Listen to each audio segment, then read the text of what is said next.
Hey, did you hear? Tesla's going broke! Welcome back, my savory seeds of sunshine. Today we're going to talk about what's going on over at Tesla headquarters. We know they had a very tough day here recently, and they finally sent out the reports of their financials. And what we're seeing now, unfortunately, is Elon scrambling. We heard recently, a week or so ago, where they didn't openly admit that they were going to continue the production of their volume vehicle, the Tesla Model 2, which was set out to come out initially and compete with the lower level, lower end vehicles in its space. They basically put that on the back burner. But after reports of where the company's actually going, it's pretty clear that people don't want to buy a Tesla. Or at least the early adopters got in, they took care of business, but nobody else is looking to buy. The other side is what we're talking about are all these other conventional manufacturers. We got Chevy, Ford, GM, who also are not selling very well. The Lightnings, Mustang F-150 Lightnings and Mach-E's. We have the Chevy Bolt EUVs. We have the Hummer EVs. Although those sales are up, many EVs typically in any market aren't going up very well, or if anything, they're doing a nosedive off the cliff.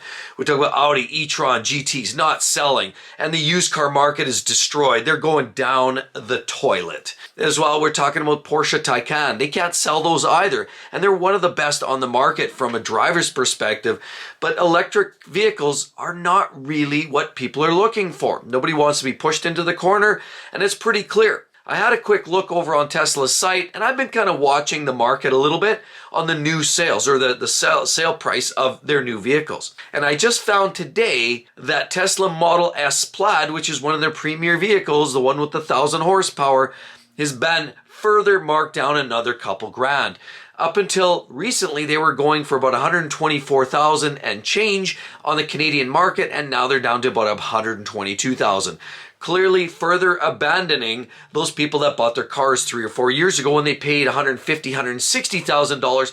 We're seeing these clowns on the used market now trying to pitch their 2022s for 150, 160 grand, saying, hey, I got all these extras. There's no amount of extras that even makes sense. So what that naturally is going to do is continually drive the used car marketplace for a lot of these Teslas. Elon's clearly advertised that he's not necessarily a car manufacturer. Still, he struggles. The struggles are real. What we're finding is in this first quarter of 2024, Tesla is reported a decline of 55% sales loss from previous. That is absolutely devastating. Interestingly enough, though, they've actually seen a peak of a 14% stock price increase to settle out to about 12% up, which clearly indicates only that Tesla and Elon has been able to get in front of some of these conversations and said, hey, the robo-taxi system is going to be exciting, and you definitely need to get your hands on that, get a ride in one of those robo-taxis, which we're expecting to see in August here of this year. But what we're also seeing is this competition. We have the Chinese market knocking on the back door with the BYDs, trying to get a piece of the market. And watch out, Tesla. Unless you get that Tesla Model 2 out there in short order, we're going to have some big competition knocking on your door. The reality, though, in all of this, the elephant in the room, is people are just not ready to buy an electric vehicle. I mean, yes, you had the early adopters, they're loving it, and they just wouldn't buy anything else. And many of those people have made comments in my videos and saying, hey, you keep riding your horse and buggy. And that's what they said back in 1905 when Ford came out with the model, whatever.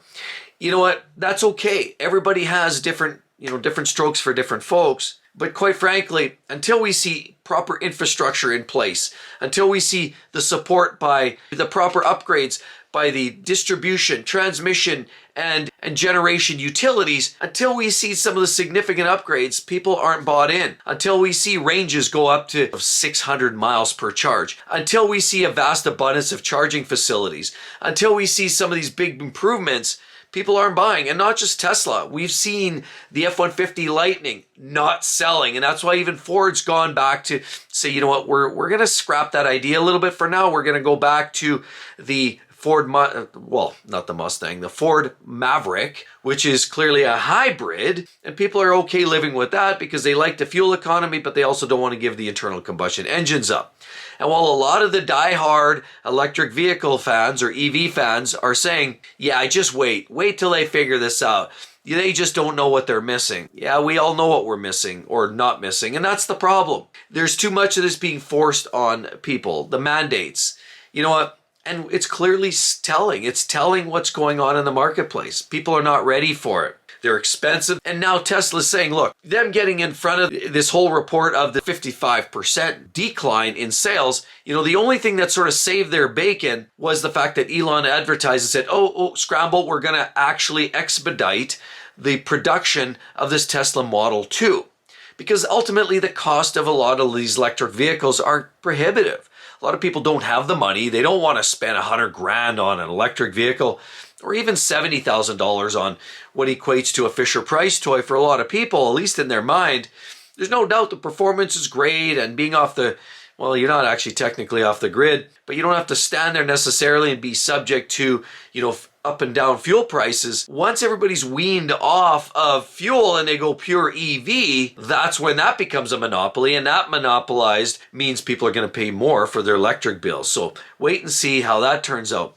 Not to mention as well, they're also starting to track down the governments, that is, in certain jurisdictions as to what's happening with taxation. Currently, ICE vehicles are subject to, gas taxes. When you put that nozzle into your car and you pull the trigger and you fill it all up, and now probably anywhere from, a quarter, a half. If you're in Canada, it's probably 2/3 of the price of per liter per fuel or per gallon is taxation. When you're driving an electric vehicle, you don't have to pay that. But that's not where it begins and ends, because now some of these jurisdictions are saying, hey, we're onto your game and we're going to start billing you. Once you have an EV, you're registered, we're going to start sending you a bill in the mail, which equates to a comparable number as what people are paying for their taxes for their gas. So you're not going to get away from that anyway. And it really boils down to whether you prefer driving an electric car or an internal combustion vehicle.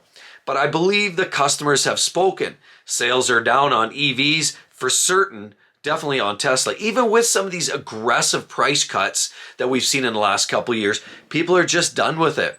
They're looking for something that's a little bit easier to live with. Hybrids seem to be the up-and-comer right now, and a lot of the hybrids are selling very well. Look at Toyota, Lexus. They're selling like hotcakes. Even the Mustang Mach-E is not selling, but conversely, the Maverick is. So it's pretty telling that a lot of people aren't necessarily ready to go pure EV, but to go partial assist to get better fuel economy seems to work for a lot of people. So meantime, in the background, with all these stocks faltering and the sales are being down, you still have this strong push on the front end.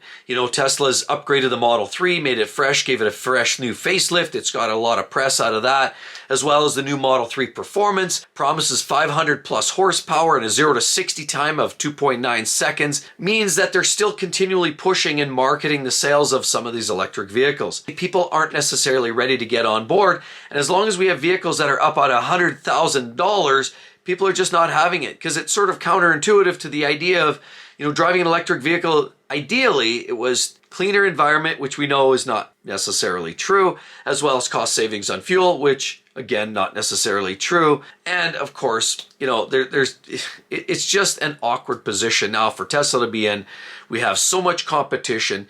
And while they want to be front and center on this autonomous game, that's clearly a staple that they want to put in their little magazine. The bottom line is, the autonomy, I'm not so sure yet. We'll see. I mean, we know some of the early autopilot systems were faltering, and we had some of these cars were piling into buildings or doing things that were very unpredictable. People were even getting cocky about it and driving down the freeway, putting their seats in recline and letting the car drive down the freeway at 65, 70 miles an hour, which was clearly not a safe and predictable situation. But here we are. Tesla stocks are down. Some of the other conventional manufacturers' sales are down, and they're not selling their EVs, even though they're trying to create the market space for people to buy something different than Teslas.